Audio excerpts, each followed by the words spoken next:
E aí, ainda se recuperando do último episódio de Game of Thrones, eu também. E a HBO divulgou nesta segunda-feira um vídeo revelando os bastidores da épica batalha de Spoilers of War, o último episódio de Game of Thrones. De acordo com a equipe técnica, o confronto entre Daenerys e Jaime bateu recorde na TV de número de dublês pegando fogo em uma única cena. More Targaryen comes out, more fire comes out, so she starts to take matters into her own hands.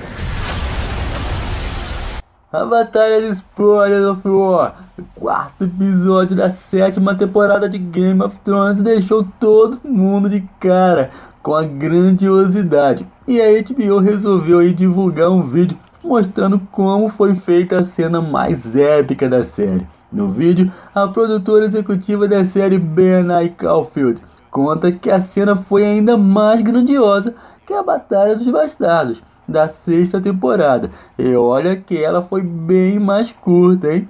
O especialista em efeitos visuais, Sam Corey, também fala sobre as dificuldades que eles encontraram para coordenar as explosões no cenário, com o grande lança-chamas usado para fazer o sopro do dragão.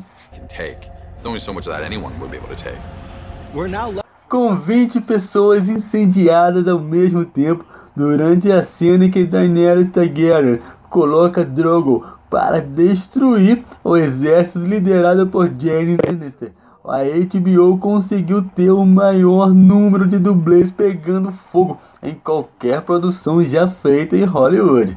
O set principal da cena era em Cáceres, na Espanha, mas muitas coisas tiveram que ser feitas usando o chroma key, aquele fundo verde, em estúdio. Entre elas, a sequência em que Dany está em cima do Drogon.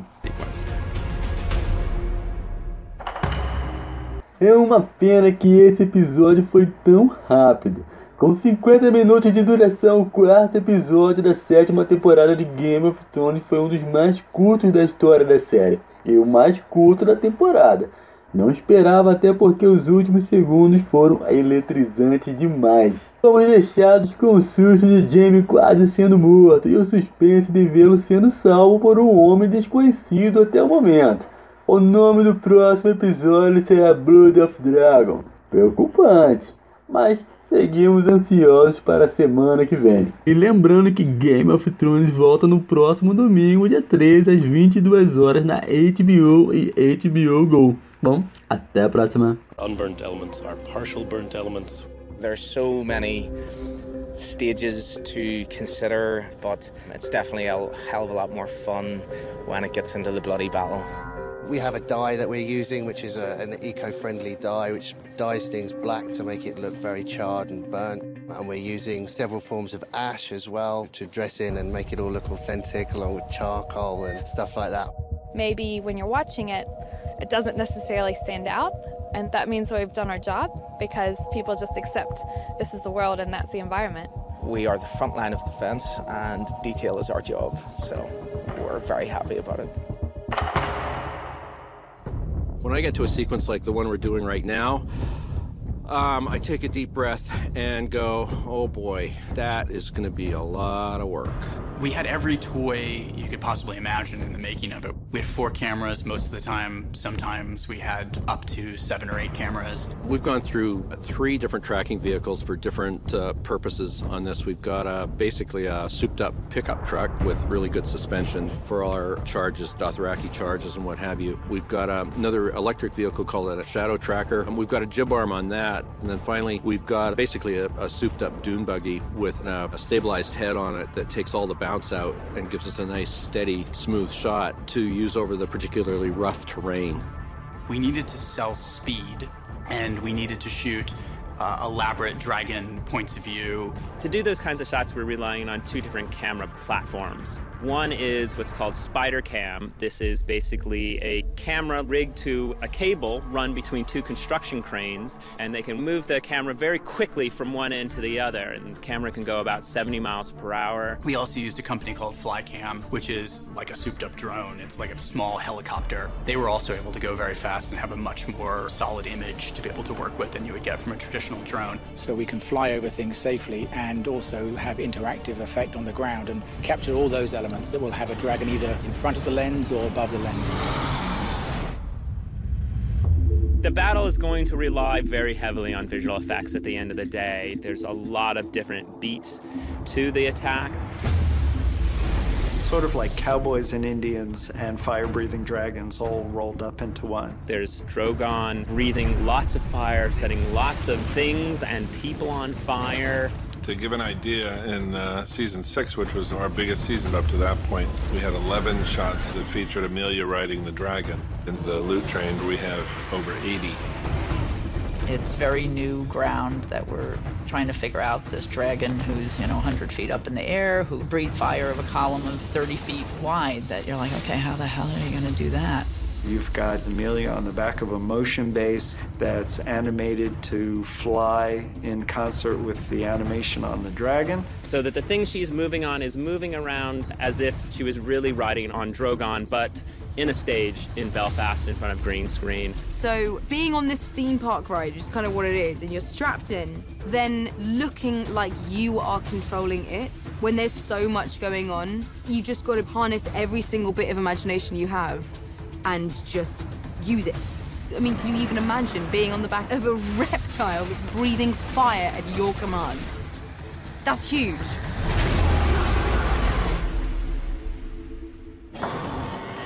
One of the most complicated shots was this strafe run where the camera's over the back of Dany as she is blasting the shit out of this line of Lannisters and loot train carriages. We had to have Spider Cam fly a camera in real time and in perfect sync with 100 feet of ground explosions that are huge.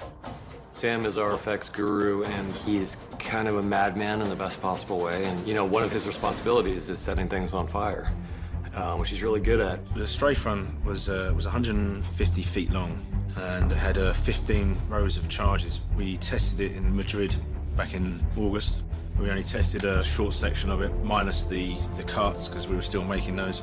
All the effect has to mimic as though the flame is coming from the sky. So we'll always size up the flame later in post, and we'll shoot elements of flame against black. But Sam here has to make it feel that the impact of the flame is pushing along, so it has a travel to it. I mean, we've been blowing things up on many days, but working out the timing of that was quite a process. In the end, we went with a fuel mix and explosives to give almost like a machine gun sort of strafe, but closer together. And as each one exploded, it would then engulf the next and the next and the next, so you almost get a seamless line of flame just growing through. Because it was only one take, there was a lot that could go wrong. There was a lot of materials used and a lot of pyro used as well. So it's the excitement of when that button is pressed.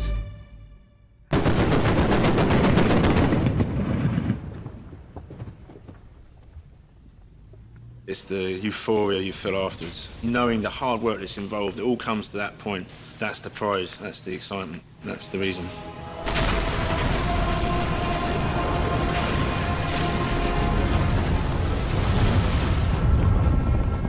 George Martin's often said that the Dothraki are kind of an amalgam of American Indian tribes and the Mongols. Both peoples who were, phenomenal on horseback, and they were just much faster and so unorthodox in their battle approach that they could literally ride circles around their enemies. I think there was a line in the outline that said, and it's down to Camilla to do her tricks. I was like, thanks, D&D. Okay, where are we going to go now? Let's think of some ideas. What can we bring which has never been seen on screen before? She said, what about as the Dothraki are coming down, if they all just stood up on their horses and started shooting arrows at them? And I thought, well, that sounds great, but that's not possible. She said, no, it is. We build these special stirrups and we can do it. So I sent a team out here with the horses, and they started rehearsing the action and shooting a previs, which was then sent back to Northern Ireland, and then we could start putting that in front of people. You've got almost a metal shoe that you put your foot into, and then you have one foot on the side of the horse and the other foot on the top of the saddle. So we have these guys standing up, and we're endeavouring to try and create something that somebody hasn't seen before. And it's extraordinary. It's like a wave rising up from a still ocean, and all these guys perfectly coordinated rising up, and I love it. And it shows us that the Dothraki are horse masters, because we really haven't had that opportunity before. You know, so much of these battle scenes now has become visual effects that I hope people realize that much of this is actually being done. It's really, you know, stuntmen standing up on horses with bow and arrow, shooting arrows, and that's an impressive thing to see. There is something about a guy on a horse, standing on a horse, charging. There's something pretty impressive where you go, well, you don't just do that. And we were kind of thinking to do something Mad Maxy. You know, when they come in, it's crazy. They're coming in different shapes. You don't know where they're coming from, and they're just these absolute madmen on horses. And that's what we tried to recreate on screen for the loot train sequence. Ready, and 3, 2, 1, action! This battle was the most fire-intensive one we've had. We burned more stuntmen than has ever been burned in a single shot and in a single sequence. The dragons have grown, you know, they're the size of a 747 now. So you'd think then that the amount of people they burn in one go would increase. We have potentially the most burns, full burns ever done on TV history, which is burning 20 men in one shot, which we have coming up. And there was a few raised eyebrows when I suggested 20. And it wasn't just because it's a record, although it is. It was because we just needed to see the scope of what was happening. So that was quite a challenge. The difficulty with 20 people is just that you ramp up the safety aspect of it, because there's more people in harm's way, there's more that can go wrong. That was quite nerve-wracking for many reasons. Obviously, when you have that amount of people collected and they're all on fire, you get a lot of heat gathering in the centre. So I was really concerned about the guys in the middle. And I wanted to make sure that we get the guys on the outsides as far away from the guys on the inside as quickly as possible. We're using Tamar poppers. It's basically like a camping cylinder. And we put it inside a metal cage so that the shrapnel won't hurt anybody. And we basically put a pyro charge on that, which explodes the gas popper, creates a 15-foot fireball. And we put one of those with each performer. It just means that when you light them, they really light. During this whole process where you're on fire, you do have to hold your breath, and that's the key point, is to keep your heart rate down so you can hold your breath throughout the whole scene. Riley's big on making it as calm as possible, you know. If someone's on fire, you know, it's quite a high adrenaline thing going on, and saving your breath is very important, so you've got to be calm. You know, we are a show that doesn't sit on our laurels, so we do try and top ourselves each year, although we seem to make it more and more difficult for ourselves as we go on. There's just a fear factor, of course, that we see a man on fire, never mind 20 guys in one go. It's scary.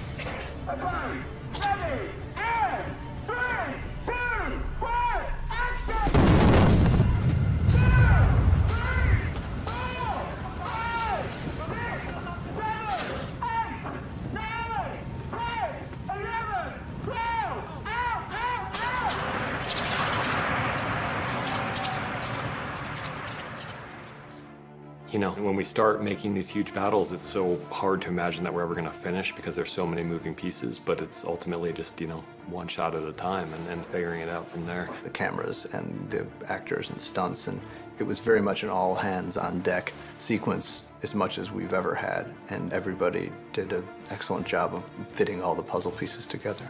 This is big cinema, and to get to work in all those genres all rolled into one fantastic world, that's the part I like. You never know what they're going to throw at you.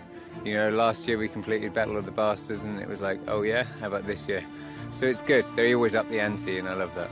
It naturally gets bigger, this show. It just does. It's not me doing it. They write it. It's a unique challenge in that you'll never really be able to do that kind of thing again. And, you know, the next time I get to work on some other show, it'll be so boring. You know, where's the cable cam? Where's the, 5 cameras and the 20 burning guys?